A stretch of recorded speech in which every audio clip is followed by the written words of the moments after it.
This talk is a little different. I think this is something a couple of the talks in this session have in common, in that we're not talking about traditional general purpose computers hooked up to the internet.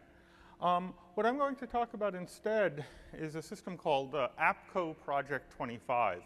APCO Project 25 is essentially a digital radio system that has been in progress since the early 1990s. Products have been out since the early 2000s, intended to be a replacement for the two-way radio systems used by public safety agencies in the United States, using narrowband VHF and UHF channels. It is, at this point, widely fielded among the federal government and fielded as well among many state and local agencies. The Philadelphia Police Department, for example, my hometown, uses P25. Some local agencies don't, like the New York Police Department. They haven't switched over yet. But the federal government at this point is the dominant user. It's in use in a few other countries as well, and it is very, very widely deployed, mandatory among federal users because of some requirements for going to narrowband and for interoperability. It is a heavily constrained problem because it's a digital system that's intended to be transitionally compatible with the analog systems it replaces. That is, it uses the same RF spectrum management scheme, the same narrowband channels, and in fact the radios have to be capable of switching from analog to digital mode as in their configuration. There's a fairly wide range of equipment available from a number of different brands. They have walkie-talkie radios, handheld handsets. They have mobile radios. They have base radios. And there's infrastructure ranging from simple point-to-point systems, one radio talks to another within range, to repeater systems, to trunked radio systems, which are these centrally managed dynamic spectral allocation schemes that are used for some very large systems. But it can be used to replace all of the different kinds of infrastructure that existed in the analog world. There are a few vendors. Motorola is probably the dominant vendor, and in fact there's quite a bit of patent cross-licensing and technology cross-licensing. So there's a fairly small actual underlying technology base for the implementations, as well as the standard itself. To give you an idea of the range of implementations, I went looking for pictures of P25 equipment. Here's an example on the left of the Department of Defense user holding one of the P25 walkie-talkies. They use them in war zones. It's also used by the Department of Justice, the Department of Homeland Security for law enforcement, surveillance, and so on, as well as executive protection. That's an official White House photo of the back of a Secret Service agent at a formal event. The thing at the end of the little coiled earpiece is a P25 walkie-talkie. So how does this work? Well, the voice protocol is very simple. I'm not going to go over it in great detail. It basically runs at 9,600 bits per second over the air, two bits per symbol at 4,800 symbols per second, using, for the voice protocol, a vocoder called IMBE, which gives reasonable speech quality at that bit rate. And essentially a voice transmission is a train of 180 millisecond long IMBE encoded frames. There's a header at the beginning and a trailer at the end, but really the meat of it is this series of these 180 millisecond, 1,728-bit long frames that are repeated one after the other. And there's some technical details that there are two different kinds of frames, but they're not important for our purposes of our conversation. Now, it's a broadcast-oriented protocol. All transmissions are effectively one-way, even though it's a two-way radio system. The sender makes all the decisions. There are no sessions. There's no two-way negotiation going on. Essentially, everybody is multicasting to a multicast group in a one-way fashion. There are no acts. And it uses, the only error correction is the use of error correction, forward error correction codes. There's no ACKs and NACKs and retransmissions, because it's a real-time voice protocol. So the latency is supposed to be no more than one voice frame, so there's no way to retransmit and so on. Now, this is used for purposes not just for local police dispatch, so some of them require security, and so the P25 standard includes optional security features. Symmetric encryption is used for the protection of voice, and it specifies a few ciphers, AES being the dominant one used today. It also supports the use of type 1 NSA crypto as well. They're with crypto hardware modules installed in the radios. The keying model is that the traffic keys have to be loaded in advance. There's no key negotiation between peers or anything like that. There's a provision to load keys manually with a key loading device into the radio, and there's also an over-the-air keying protocol that you can use to rekey radios through the infrastructure.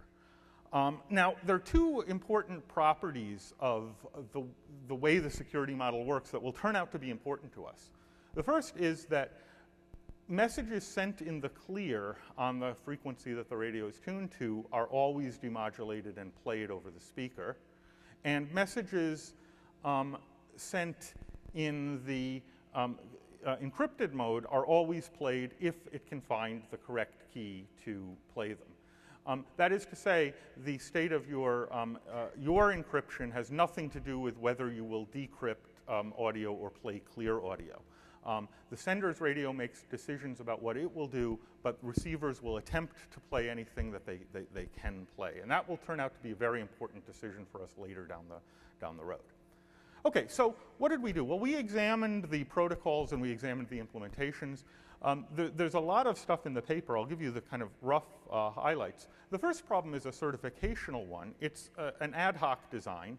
There are no formal security requirements in the standard, so we can't really judge the standard about whether it's meeting them because it hasn't actually told us what it's trying to accomplish, which from a crypto point of view is a worrisome sign.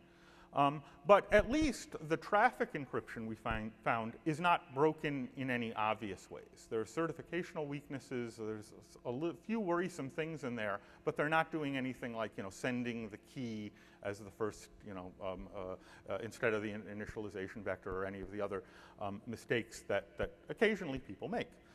But it does suffer some protocol weaknesses. There's no authentication. It's encryption only, and we know that can be used to leverage various kinds of attacks. It's susceptible to particularly nasty forms of traffic analysis, and both active and passive.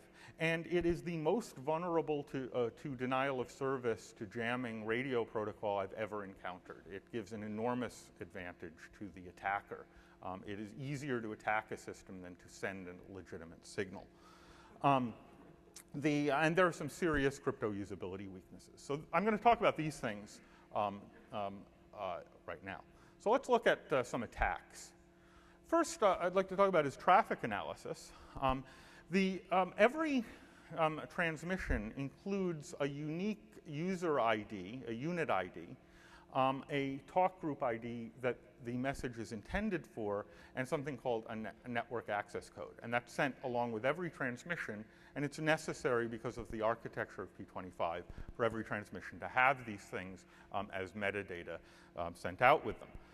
Effectively, the unit ID is, in most systems, unique to each radio if they are using encryption, because the over-the-air rekeying protocol uses it to index the radios. And in fact, within the federal government, it effectively uniquely identifies every radio, every agency, and the agency that it belongs to. Now, the standard supports encryption of the unit ID, but when it's sent over the air when you're in encrypted mode. But we discovered that actually it's not encrypted. When the encryption is turned on, none of the current products actually encrypt it. It just sends it in the clear. And we were a little surprised by that. And we think, as improbable as that may be, we may be the first people to have looked to see whether it's actually sending it in the clear. So all the encrypted unit IDs are actually going out in the clear. So that was worrisome. But you have to be transmitting in order to see that. there's another attack possible by the fact that if you're using the over-the-air rekeying protocol or any of the messaging functions of P25, radios will respond to specially malformed packets that act as pings directed to a particular unit ID. And they'll respond with a message back saying, oh, that was a malformed packet, please resend it in the data protocol.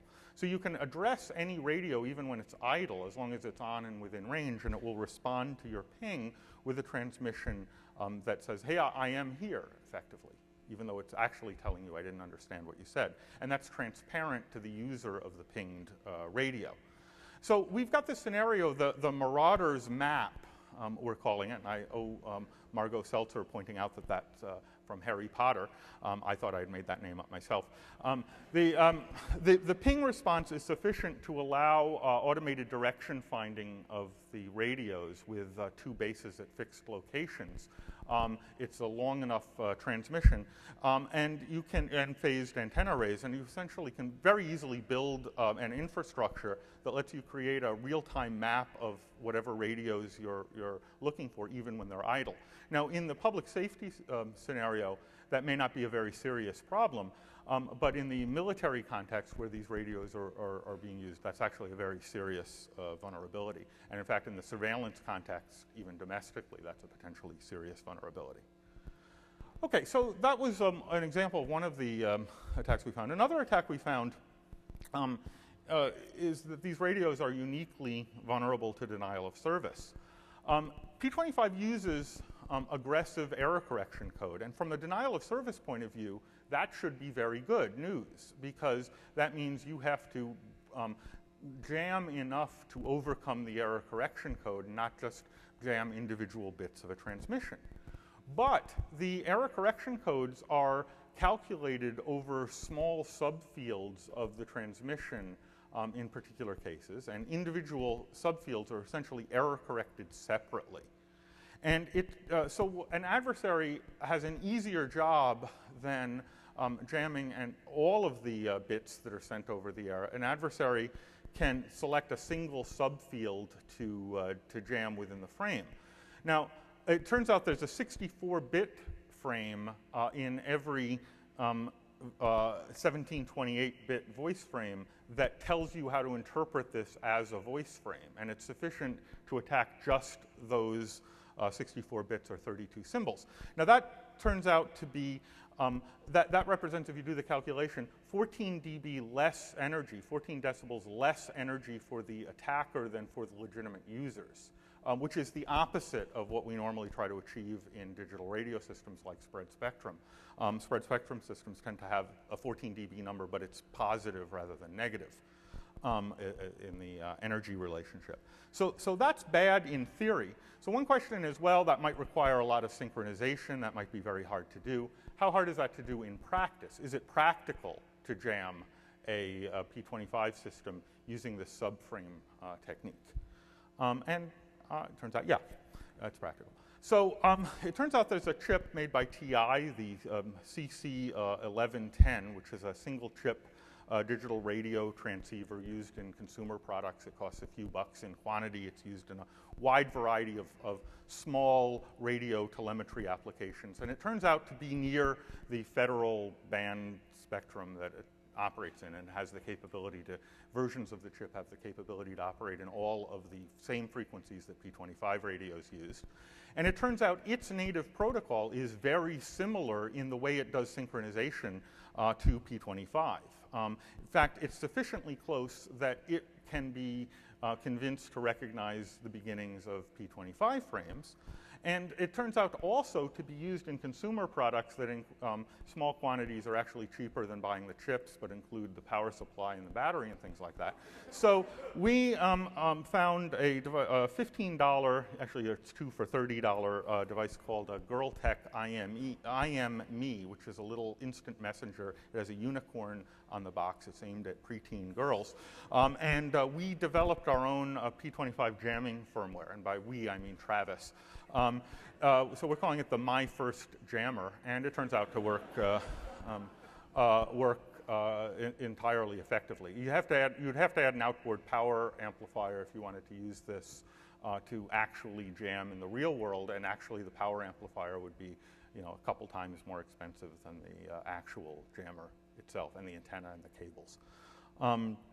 But its battery life would be effectively infinite because you're using an enormous amount less power than the real one.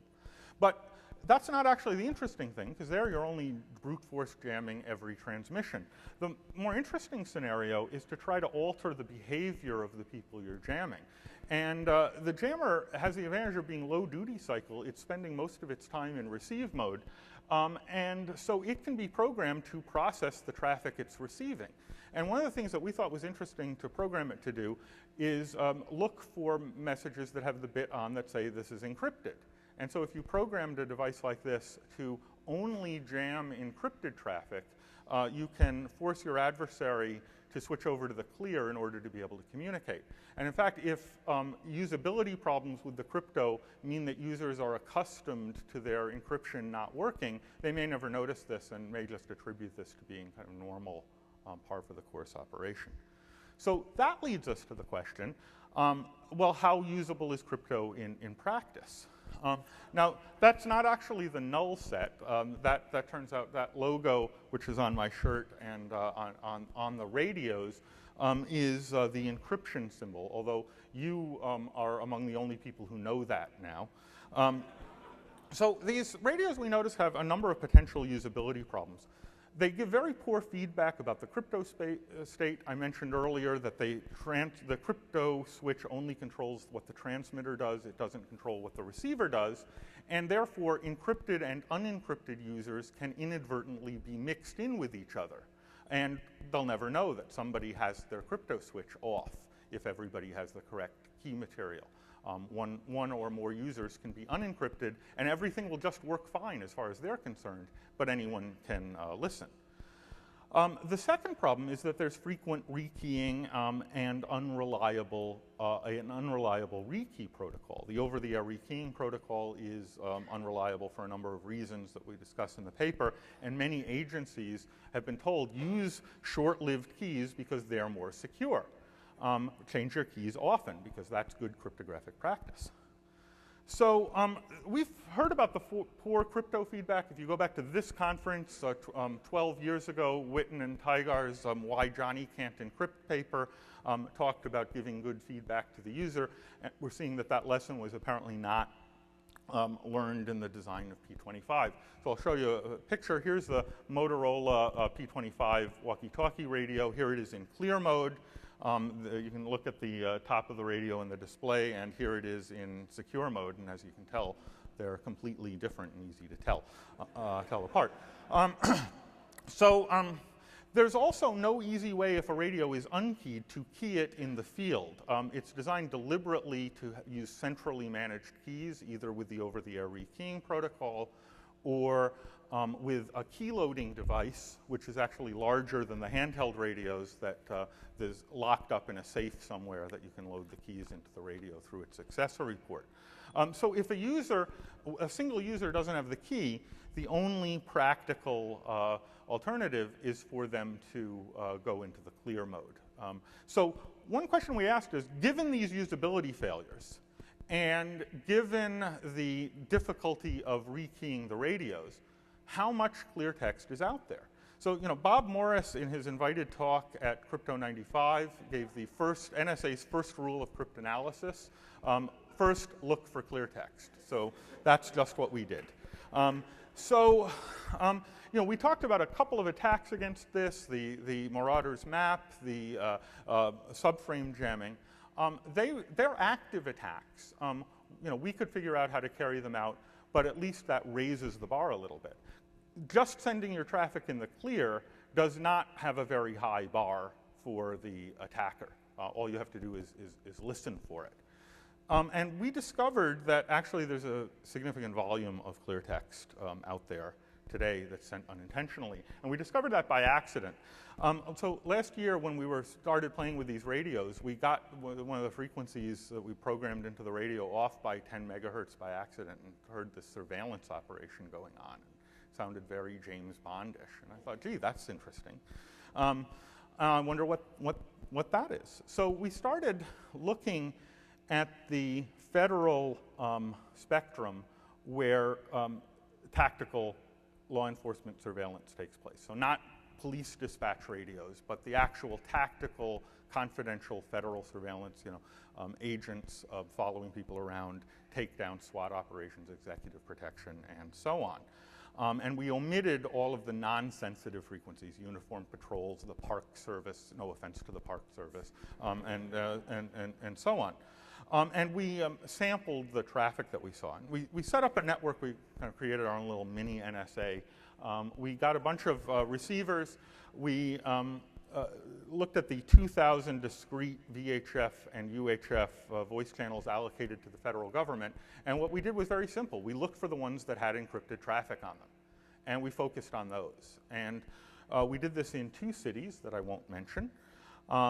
We then allocated a number of P25 scanning receivers that are software programmable. We used the ICOM R2500, which is a little bit pricey, but it met our particular needs for being able to record traffic statistics.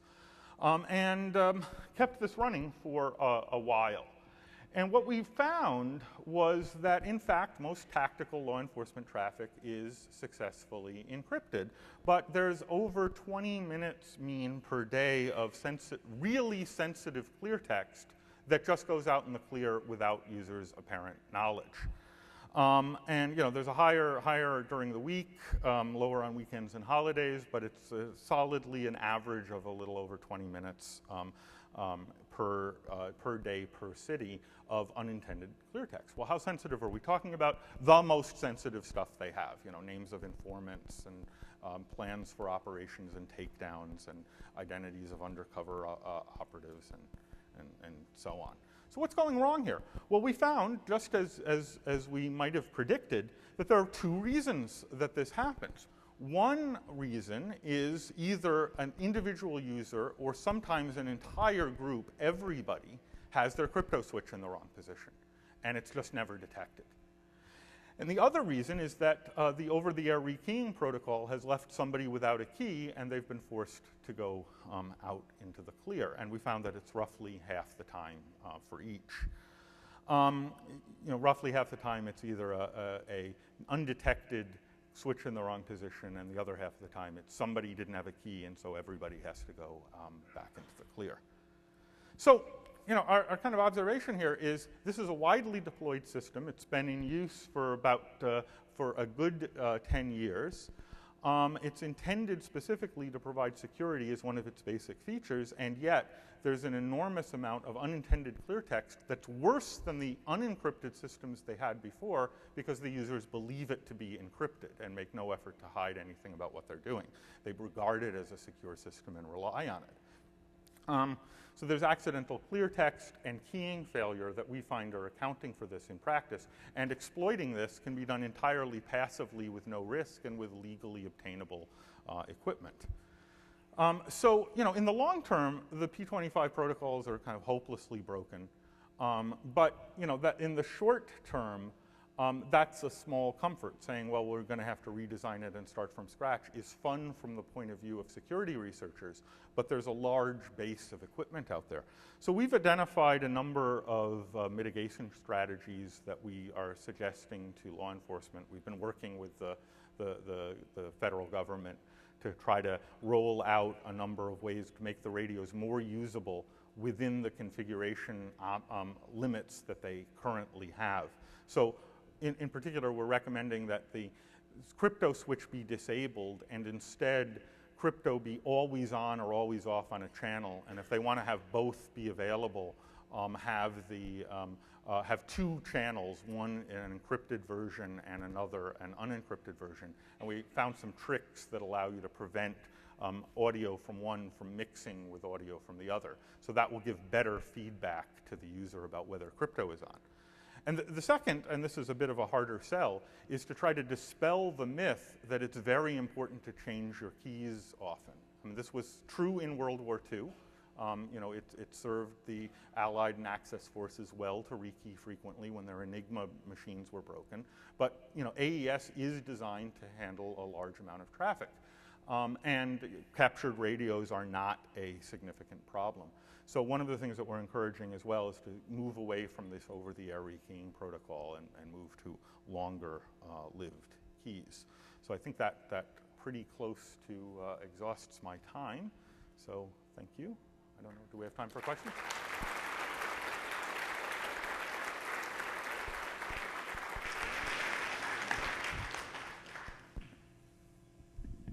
Rick Farrow. So, Matt, I was wondering whether the government actually funded you getting the first P25 radios, or is this something you did on your own? Well, you know, it kind of started out informally, and then we realized it was, you know, it started out as an accident, and then we turned it into a research problem. It turns out I'm funded to look at telecommunications security, and this actually fits into that, but it was an accident that I actually started doing what they funded me for. Very good, thanks. Ed Gould, one nit and one real question. The nit is, you used the word transparent to describe one of the functions of the radio. It seems to me that that's actually invisible to the users, and they can't even tell that it happened, rather than being well, something they wouldn't can if notice. they've stuck their finger in the antenna jack. They'll get a burn. Well, okay. Yeah. But one thing that was a little unclear to me, I couldn't tell if the whole infrastructure is so badly broken that we really ought to just toss it out, or if just the design of the usability of the radios is so bad. There are two. The passive attacks are entirely usability issues. You can eliminate the passive attacks with better usability. The active attacks, which, you know, it's a judgment question as to whether they are worth abandoning the system for, are architectural and essentially impossible to get rid of.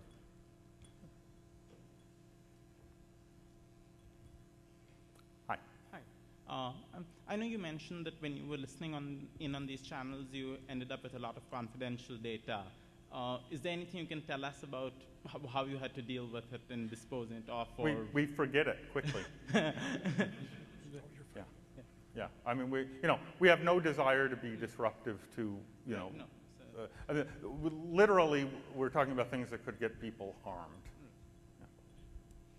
So when you started mentioning this problem to people, were they in general receptive to it, or were you viewed as the bad guy for discovering it? Well, I mean, you know, we very politely approached the federal government with, you know, a certain amount of trepidation that they would think that we might be the problem. And in fact, everybody we spoke to, you know, is just like us and understands that, you know, discovering an attack is not the same thing as attacking. Right? So. The attacks you mentioned, is there any way to post facto discover by logging or any kind of auditing if people have been turning on and off the encryption? And would that be one of your recommendations so that they can analyze? Some systems do centralized logging, but a lot of these are tactical point-to-point radio systems that don't. So, you know, it depends on the particular system. Some of them do logging. There is the capability in some of the commercial systems to log everything that goes through the repeater, and whether that's actually enabled and whether that's actually where the traffic is, you know, highly dependent on the particular circumstances. Well, even when they're just being rekeyed, if they go back to the mothership, that'd be an opportunity to download the logs then. Oh, the radios don't have logs. Yeah. No, they don't. No logs at all? No, the radios themselves don't. So you mentioned that there are 3 reasons why the users are transmitting plain text. How did you distinguish between the 3? Did you talk to the users, or did you find it out by passive listening? So we based it on context. So we knew that any time there was mixed clear and ciphertext, that was a switch in the wrong position. And we assumed that cases where they were in the clear, but it was sensitive, there were often references to rekeying, and it failed. And so we attributed those to rekey failures. Essentially, we used it based on the, you know, what was said over the air. What about the third case? You said somebody didn't have the... well, yeah, in a few cases we heard opposite instructions. All right, everybody go to encrypted mode. That's the circle without the line through it. But that's actually the opposite. And so those are the group error ones. And we lumped those together with the individual error. Did you look at the security of the keying device or the accessory port? No, but you know, you can look at the standard and tell that it's not. You know, the keying device's job is to emit keys, so it's not secure. There's no encryption of the keys in the keying device, and the basic scenario. Or extract And the the key from hardware the device. itself is supposed to be FIPS 140 compliant, and we didn't particularly reverse engineer it. Very good. Okay, thanks.